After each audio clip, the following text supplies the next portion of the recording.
പറയുന്ന ഒരു രീതി, രാജ്യവിരുദ്ധർക്കൊപ്പമാണ് പൃഥ്വിരാജ് എന്ന്. ആരുടെ രാജ്യവിരുദ്ധ നാറികളെ? ആരുടെ രാജ്യവിരുദ്ധമാര്? മുസ്ലിംസാ? ഞങ്ങളുടെ പണം കൊള്ളാമോ നിനക്കൊക്കെ? ഞങ്ങൾ തരുന്ന ടാക്സ് കൊള്ളാമോ?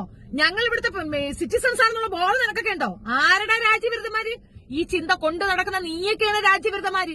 അതെങ്ങനെയാണ് മുസ്ലിംസ് രാജ്യവിരുദ്ധരാകുന്നത്? അത് കൊള്ളാലോ, അത് നല്ലൊരു സൂപ്പർ ഡയലോഗാണല്ലോ. ഇത് പറഞ്ഞുകൊണ്ട് കുറെ സംഘികൾ അങ്ങ് താളം ചവിട്ടുന്നു. ഇത് കേട്ടുകൊണ്ട് ബാക്കിയുള്ളവർ അത് ഓക്കെ ഓക്കെ എന്ന് പറയുന്നു. പല കാമിതയെ പോലുള്ള അഭിസാരികൾ ഇരുന്നുകൊണ്ട് ഇതിനെ താളം ചവിട്ടിക്കൊണ്ട് വർത്തമാനം പറയുന്നു. കേട്ട് മിണ്ടാതിരിക്കണോ? പൃഥ്വിരാജ് ചെയ്ത ഫിലിം അതൊരു ആവിഷ്കാര സ്വാതന്ത്ര്യത്തിന്റെ പുറത്ത് ചെയ്തതാണ്.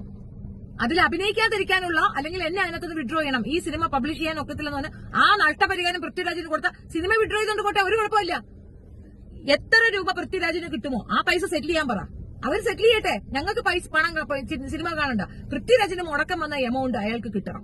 അത് കൊടുത്ത് നീയൊക്കെ കോമ്പൻസേറ്റ് ചെയ്യും. ഞങ്ങൾക്ക് കാണണ്ട. ഞങ്ങൾക്കല്ലാതെ അറിയാം. ഞങ്ങൾക്ക് ആവിഷ്കാര സ്വാതന്ത്ര്യത്തിൽ കൂടി അറിയണ്ട.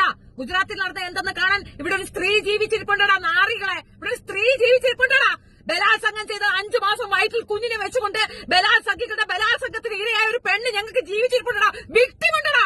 ഞങ്ങളുടെ കണ്ണു മുന്നിൽ 7 സ്ത്രീകളെ വെട്ടിയും കുത്തിയും കൊല്ലുന്നത് വിക്ടിമൈസ് ഒരു സ്ത്രീ ഞങ്ങൾക്കുണ്ടടാ. നിന്റെ അത് സിനിമ വേണ്ട.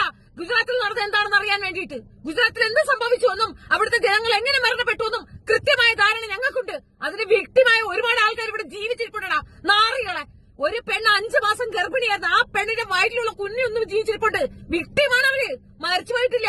അതിന് സിനിമ വേണ്ട, പൃഥ്വിരാജ് വേണ്ട, ലാല് വേണ്ട, ഒരു നാറികളും വേണ്ട.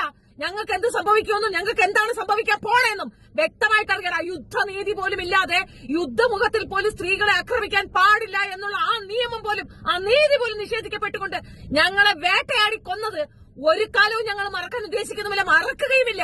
അതിനൊരു സിനിമയുടെ ആവശ്യം ഇസ്ലാമിയർക്കില്ല. രാജ്യവിരുദ്ധരെന്ന് നിങ്ങൾ പറയുന്ന നിങ്ങളാണ് രാജ്യവിരുദ്ധർ, രാജ്യദ്രോഹികൾ. രാജ്യത്തിന്റെ പൌരന്മാരെ കൊല്ലാനും അവിടെയുള്ള പെണ്ണുങ്ങളെയും അടുത്ത അനന്തരാവകാശികളെ പോലും വെട്ടിയും കുത്തിയും ഇല്ലാതാക്കിയ വൃത്തികെട്ട സമൂഹമാണ് സംഘികൾ. ആ സംഘികൾ ഹിന്ദുക്കളുടെ അവകാശവാദം എടുക്കട്ടെ, നിങ്ങൾ അട്ടിപ്പേരുടെ അവകാശം എടുക്കരുത്. ഹിന്ദുക്കളല്ലാതെ ചെയ്തത് സംഘികളാണ്. അതിന്റെ കൃത്യമായ എവിഡൻസ് ഉണ്ട്, കൃത്യമായ എവിഡൻസ്. ബജരംഗി പറഞ്ഞപ്പോ നൊന്തോ? ആരാണ് ബജരംഗി അതിനകത്ത് പറഞ്ഞു വിട്ടത്? എന്താണ് ബജരംഗിയുടെ മെയിൻ മോട്ടോ? എന്തായിരുന്നു? കൃത്യമായി ഞങ്ങൾക്കറിയാം. പ്രത്യേകിച്ച് മാധ്യമ പ്രവർത്തകർക്കറിയാം. അവർക്കറിയാം. അവരാരും ബോധ്യപ്പെടുത്തേണ്ട കാര്യമില്ല. രാജ്യവിരുദ്ധരെന്ന് ഒരു പ്രാവശ്യം കൂടെ ഇസ്ലാമിയർക്കെതിരെ സ്റ്റേറ്റ്മെന്റ് പറഞ്ഞാൽ തിരിച്ച് അതേ നാണയത്തിൽ കിട്ടുമെന്നുള്ളത് തർക്കമേ വേണ്ട. ആ പോക്കൃത്തരം ഇവിടെ കേട്ടുകൊണ്ടിരിക്കാൻ സൗകര്യമില്ല. ഞങ്ങളുടെ പൂർവ്വപിതാക്കന്മാർ കഷ്ടപ്പെട്ടിട്ട് നേടിത്തതാണ് സ്വാതന്ത്ര്യം. അത് മറന്നു പോകരുത്. ഇടയ്ക്കിടയ്ക്ക് അത് മറന്നു പോകുന്നതാണ് ഓർമ്മിപ്പിക്കേണ്ടി വരുന്നത്. 947 ശേഷമാണ് ഇന്ത്യ നിലവിൽ തന്നെ വന്നത്.